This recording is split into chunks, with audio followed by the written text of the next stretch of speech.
Ал құрметті менің тұрақты достарым, тұрақты көрермендерім, оқырмандарым, бүгінгі біздің жаңа подкастқа қош келдіңіздер. Бүгінгі тақырып та өте маңызды.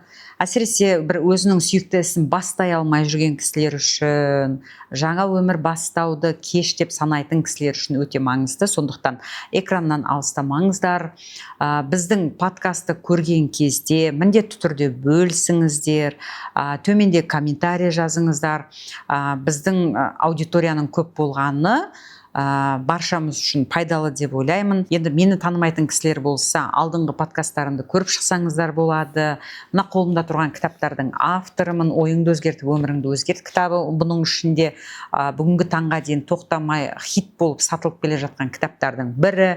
Алла қаласа 1 миллион кітап сатамыз деген, соның 30%-ін орындап қалдық. 1 миллион кітап сатамыз деген үлкен ниетіміз бар. Яғни 1 миллион адамның өмірінің өзгеруіне себепкер боламыз деген үлкен ниетіміз бар. Себебі бұл кітап бүгінгі таңда қаншама 100 мыңдаған тиражы сатылса, біз тек қана сондай алғыс алып келе жатырмыз. Яғни бұл кітап қоғамда әрбір оқыған оқырманның көңілінен шыққан кітап, әрбір оқырманның өмірінен үлкен орын алған кітап. Сондай-ақ шынымен де өмірінің өзгеруіне үлкен себепкер болған кітап. Егер оқымаған болсаңыз, бүгінгі таңда бізде осы 4 кітабымызды алған кісілерге өте тамаша, ұзақ мерзімді жаңа мен, трансформация, арман, мақсат, байлық атты тамаша сабақтарымыз бар. Солардың ішінен өзі белгілі бір шарттар бойынша 4 кітапты сатып алған кісілерге арнайы тегін сабақтар берілуде. Қандай сабақ, қайдан аламын деген сұрақтардың барлығына төменде сілтемеге өтіңіздер. Біздің қыздар мен жігіттер жауап беретін болады. Шынымен де бүгінгі күнге дейін бұл кітапты оқымаған болсаңыз, әлі де не істеріңізді білмей жүрсеңіз, қандай іс жасарыңызды білмей жүрсеңіз, мүлден тығырыққа тіреліп қалғандай болып, қарыздан шыға алмай кетсеңіз, өмірден шаршап жатсаңыз, білмеймін, өзіңізді басқалармен салыстырып жалығып кетсеңіз, ойыңызды жеткізе алмай, самооценка төмен болып кетсе, сізге өзгер деген белгі келіп жатыр. Бүгінгі видеода сізге, бұл подкастта сізге бір үлкен белгі өзгер деген. Сондықтан мұндай белгіні теріс айналып өтіп кетпеңіз. Кітаптардың бағасы өте қолжетімді. Ең бастысы, ешқашан жасалмаған, берілмеген дүние, құнды, қымбат сабақтар тегін берілуде. Сол сабақтардан құр қалмаңыз. Шынымен де өзіңіз өзгерсеңіз, бүкіл өміріңіз өзгеретін болады.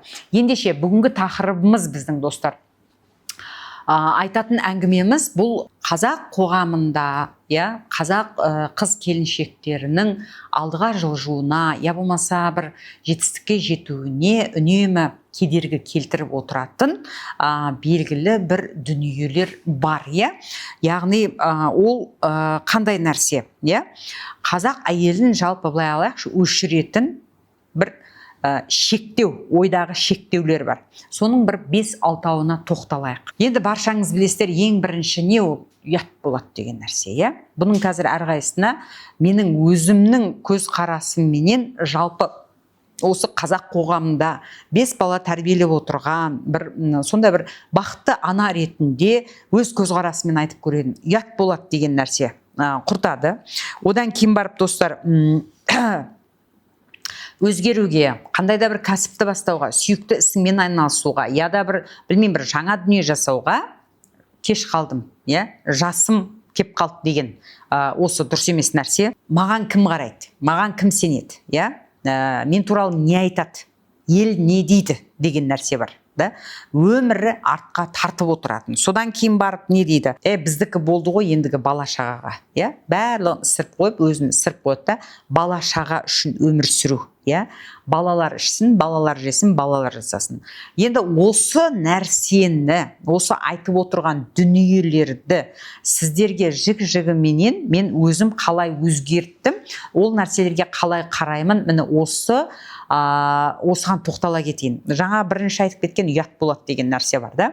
Ұят болады, дұрыс. Қазақ ұят өзі иманның бір бөлігі деп айтып жатады ғой.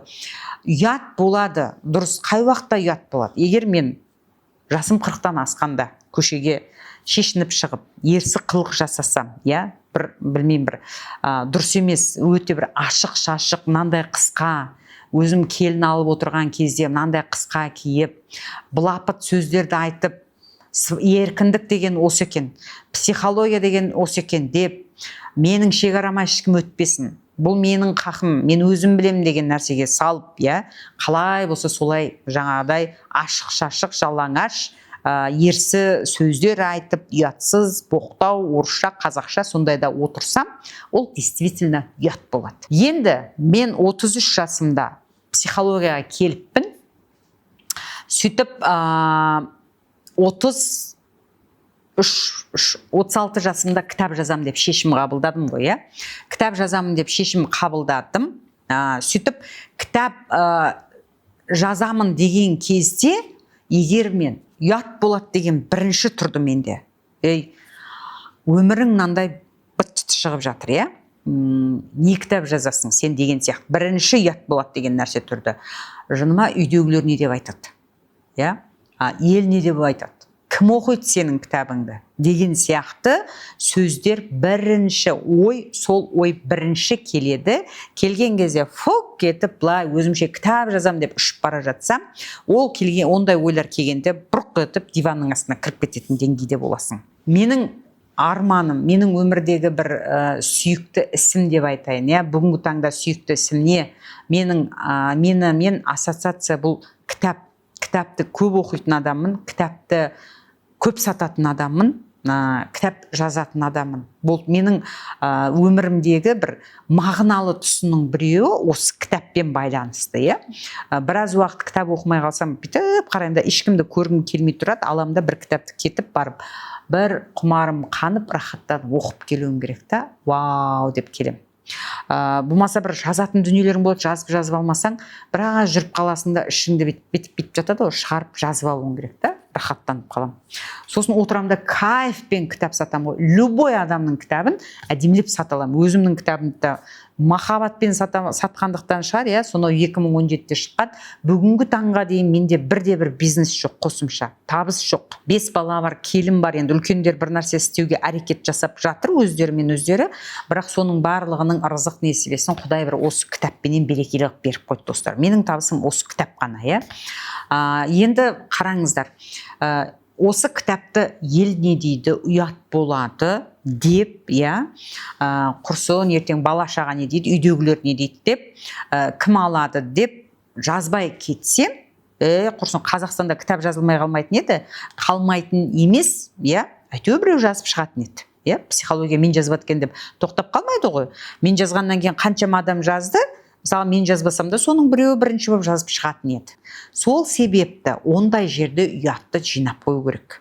Ұят болады деген. Сенің ішіңнен келіп тұрма, жасағың келіп тұрма, қолыңнан келе ма, не үшін екенін білесің бе? Қалай деген нәрсені ысырып қой да, жаса. Оны жасап көрмейінше, оның кәдімгі процеске кірмейінше, ол сенікі емес екенін білмейсің. Және де өзгеремін деп шешім қабылдаған болсаң, құрсын ел не дейді? Я болмаса жаңағы неметті бала-шаға тұрғанда маған не жоқ, сосын не дейді тағы да, әйтеуір өзін шегеріп қоя береді ғой, құрсын елден ұят емес пе, осы жасқа келген кезде бүйтіп-сөйтіп депші, сабақ оқып бүйтіп тұрып жүргенім не деп айтады. Ол кезде ұят керек емес, достар. Сені бір ұятсыздыққа үйретіп жатылған жоқ қой, өзің өзгер. Менің айтатын тақырыбым өзің өзгер. Бала-шағаңмен қарым-қатынас дұрыс болмай кетті ма, жалпы баламды әдемілеп тәрбиелеймін десең де өзің өзгеруің керек. Мен 5 бала тәрбиелеп отырған ана ретінде айтайын, бүгінгі таңда жастар, міне енді біздердің балалар 2000 жылдан бері қарай балаларды алып қарайыншы, жастар деп, осы балалар бар ғой, жастар өте ақылды. Қандай менің үйімде түрлі возрастағы балалар ғой, қарап отырсам өте ақылды, өте бір сана сезімдері ашық, бүкіл ақпаратқа ашық, сондай бір тәнті болатын балаларда оларға бір нәрсе үйретіп қажет емес. Олар мына баяғыда айтшы ғой, оқып туылған деп бізге мамалар ұрсушы еді ғой, осы данышпан ғой, данышпан. Мен оған сөйтіп ұрсатым, мына данышпан не деп жатыр деп. Нағыз данышпан қазіргі балалар, оқып туылған, бүкіл ақпарат қашылған, білмеймін ғой, индиго балалар деп айтады, түрлі деп айтып жатады ғой. Оны енді ғылыми жолда кәдімгі неше түрлі нәрсесі бар. Бұған балама, бұған кәдімгі анықтама берілген. Бірақ мен өзімнің балаларыма қарап айтам, бүгінгі таңда қазіргі балалар тәрбиелеудің қажет жоқ.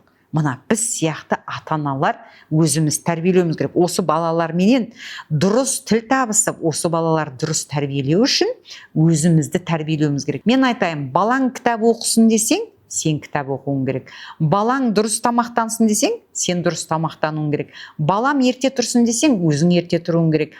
Балаң жаңағы не болса сол дизи энерджи емес, су ішуге ішсін десең, сен өзің су ішуің керек. Балаң салауатты өмір салтын ұстансын десең, өзің сондай болуың керек. Яғни балаңды қандай қып қалайсың, әуелі сен өзің сондай болуың керек. Өйткені қазіргі балалар бұрынғыдай біз сияқты, біздерде қалай, біздің заманымызда өте көптеген ата-аналар ішімдік ішетіне, бірақ ішіп отырып ішпе деп айтатын. Қорқатынбыз. Жаңадай ішімдік отырған жерге бармайтынбыз, я болмаса ол туралы айтылмайтын, ондай нәрсеге әуес болмадық. Қарап отырсақ, мектеп біткенше ондай қыз неміз жоқ еді. Қорқатынбыз біз ата-анадан, кәдімгідей мектептен де қорқатынбыз. Мектепте бір нәрсе бүлдірсек, үйде ата-ана естіп қоймасын, екінші таяқты жемек деп қорқатынбыз. Біз айтқанды тыңдайтын, жасама десе жасамайтын, қарсы сұрақ қоймай жасамайтын балалар, сол ұрпақ едік. Ал қазіргі балалар ондай емес. Мен үйде кішкентай іңкәрға айтайыншы, іңкәр, андағы телефонды таста дейтін болсаң, мама, сен неғып ұстап отырсың онда? Сонда саған бола ма деп маған 15 сұрақ қойған кезде өзім мат болып қалатыным болады. Сондықтан мен өзім бірінші тастап қойып, телефонның зиян, анау-мынау әңгімесін жеткізіп барып, сосын іңкәрға айтам. Таста деген сияқты. Тамақ ішкенде телефон ұстама. Өзім ұстамауым керек, сол кезде іңкәр де ұстамайды да, былайша айтқанда. Мен өзім бірде-бір кітаптың бетін ашпай, кітаптың не екенін білмейтін болсам, менің бір балам да кітап оқымайды. Мен таңғы сағат ерте тұрғаннан кітап оқып жатқанымды көреді, үйден кітаппен кафенеға шығып бара жатқанымды көреді, ол кітаптың керемет қып әңгімесін айтып беріп жатам дастархан басында. Аллаға шүкір, балалардың барлығы кітап оқиды, иә. Сондықтан барлық нәрсені бүгінгі таңда, яғни біз өзіміз өзгеруіміз керек. Мінекей, балалар үшін деп емес, иә, ана бар ғой, бақытты болайын деп бұл дүниеге бала әкелмеу керек дейді ғой, иә. Бала бақытты отбасында дүниеге келу керек. Сол сияқты мына балаларды, мысалға барлық нәрсені балаға арнап тастап, уақытыңды да бүкіл нәрсе өзіңді ұмытып кетіп, өзің дамымай қалсаң, мама дамымай қалса, мама үйде бақытсыз болып жатса, мама күліп жадырап жүрмесе, ол жерде балаларда да сондай агрессия болады. Сондықтан айналайын аналар, енді мені өте көптеген аналар көреді ғой, айтатыным, осы балам бақытты болсын десең, балаң әдемі өмір сүрсін десең, балаңның көз қарасы дұрыс болсын десең, мына өмірге деген, болашақта балаңның керемет мамандығының иесі болсын десең, ата-ана бірінші өзіміз тәрбиелеуіміз керек екен, өзімізден бастауымыз керек екен. Сондықтан осындай кезде өзің өзгер деген нәрседе ұят деген нәрсе жоқ. Аласың, жақсы сөз сөйлеуден ұялудың қажеті жоқ, қош құрсын. 40-қа келгенде осындай бір нәрсені алып деп, ол дұрыс емес нәрсе. Ондай кезде ұят дегенді ысырып қою керек. Одан кейін барып тағы да не айтамыз, кітап оқуға келгенде, мысалға өзіңді дамытуға келген кезде, бір стиліңді дұрыстайтын кезде, өте көп қой, өзгерістің ішіне көп деген нәрсе келеді. Самооценкаңды реттейтін кезде шынымен де ұят деген нәрсе, ел не дейді деген нәрсе, өзіңнің сүйікті ісіңді тауып соны жасайтын кезде ел не дейді, ойбай ұят емес па, ойбай кеш қалдым, енді бізге қаяқтан, енді балалар көрсінші, бізді қоя берші деген сияқты. Онда егерде өзіңді бетіп ысырып қойып балалар неғысыншы деген ата-аналар қалай болады білесіз ба? Өзіңнің жетпеген арманыңа балам жетсін деп, өзіңнің арманыңды қолың жетпеген балаға пихать ететін боласың да, а бала мүлдем бөлек тұлға болады. Ертең бүкіл өмірін балаға арнап тастаған ата-ана ол баладан да сол дүниені күтетін болады. Ол бала үйленеді, ол баланың өзінің көзқарасы бар, өзінің отбасы бар, ол бір жаңа өмір, жаңа дүниені қалап жатады да. Бірақ осы кезде бүкіл өмірін балаға арнаған ата-ана ол баладан соны күтеді да, ожидание реальности болады. Сосын не отбасының ортасынан түседі, келіннен қызғану деген болады. Сол себепті осының барлығынан дұрыс өту үшін, енді мен келін де алдым, Аллаға шүкір, иә. Өту үшін де не ата-ана алдымен өзімізді тәрбиелеуіміз керек екен. Сондықтан қыз келіншектерде болсын, жігіттерде болсын, иә, мынау бізді артқа қарай тартатын, өсірмейтін, дұрыс емес шектеу ойларымыз бар ғой, осының барлығын ысырып қою керек екен. Бұндай ой кез келген өзгеремін, білім аламын, жаңа өмір бастаймын, жаңа кәсіп бастаймын, өзімнің сүйікті ісімді табамын деген адамның барлығының өмірінде тап болатын, кәдімгі өмірінде бір жаңа нәрсені бастағанда ішіңнен атып шығатын сұрақтар ғой. Сені артқа қарай тартатын, иә? Сол себепті мұндай кезде дұрыс білім болмағандықтан көптеген адам қорыққаннан, сол ойлардың шектеуінен қорыққандықтан не істейді? Артқа шегініп кетіп жатады. Ол кезде кішкене болсын алдыға жылжып қалғандықтан, иә, жарты жолда артқа шегініп кеткендіктен сенде не болады? Сен зона комфортада емессің уже. Сен уже бір жерге шықтың да, ол жер саған өте ауыр тиеді. Өйткені сен бастап келе жатыр ең, тастап кеттің, иә. Өмірде білесің, бір орнында тұру деген нәрсе жоқ. Не өсесің, не өшесің. Бұл өмір заңдылығы. Сен бір жерде тұрмын, тыныш отырмын, сол өзің ойлаш, 20 жыл бойы бір жұмысқа барып келіп жатсың, иә. Мектепті сен екеуміз бірге біттік, сен 20 жыл бойы бір жұмысқа барып келіп жатсың. 20 жыл бойы бір оқу, жаңа мамандықта, бір айлықта өмір сүріп жатсың. Мүмкін сенде бір белгілі бір жаңаға сомада айлығың қосылып қалған шығар, әйтпесе көп жағдайда бір қалыпты өмір сүріп жатсың. Ал енді менікіне қара, нелер қандай өзгерістер болды, иә. Сол себепті жаңағы мен бір орында тұрмын, тыныш өмір сүріп жатырмын деген әңгіме жоқ.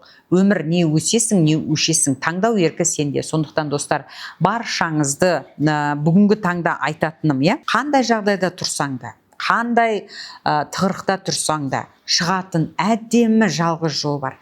Және оны жасай алатын сен ғанасың, иә. Сені бүкіл арманыңа, мақсатыңа жетуге, әдемі өмір сүруге кедергісін келтіріп жатқан жалғыз нәрсе ол не? Ол сенің ойыңдағы шектеулер. Міне осы шектеуді бұзу керек. Енді мен сіздерге, иә, сіздерді жалықтырып жібермейін. Келесі подкастта осы шектеуді қалай бұзамыз ойдағы, осыған терең тоқталатын болайыншы, иә. Ал енді бүгінгі таңда біздің подкасттар сіздерге ұнап, пайдалы ақпарат алып жатқан болсаңыздар, достар, бұдан да тоқтамай ары қарай өте жылдам, жаңағы жоғары жылдамдықта тезірек, иә, өзгеріп, жүйелі білім алғыңыз келетін болса, қазір менде өте үлкен мүмкіндік бар. Өзгеремін деген адамдар үшін менің әрбір сабағым сапалы, оның сапалығына өзім кепілдік берем. Әр сабақ, бір сабағым 65 күнге арналған, бір сабақ 21 күнге арналған, бір сабақ 30 күнге арналған. Бұның барлығы бірінен кейін бір баспалдақ сияқты. Бүгінгі таңда достар, өзгеремін деген кісілер үшін алғашқы біздің бір сабағымыз тегін беріліп жатыр. Өте ауқымды сабақтардың бірі, жүйелі түрде қаншама күнге арналған, е? Міне бар болғаны осы 4 кітапты аласыз, сабақтар тегін. Оны қалай аламын, кітапты қалай аламын, сабақ қандай тақырыпта, неде деген сұрақтың барлығына төмендегі сілтемеге өтіңіздер. Сөйтіп уақытты өткізбей, менің әрбір подкастымның арасын бір апталап күтпей күтпей сол сабақтарға қатысыңыздар, келіңіздер бірге өзгерейік. Келесі подкастта кездескенше төменде міндетті түрде комментарий жазып, лайк басып, біздің YouTube арнаға тіркеліп, өзгелермен бөлісуді ұмытпаймыз.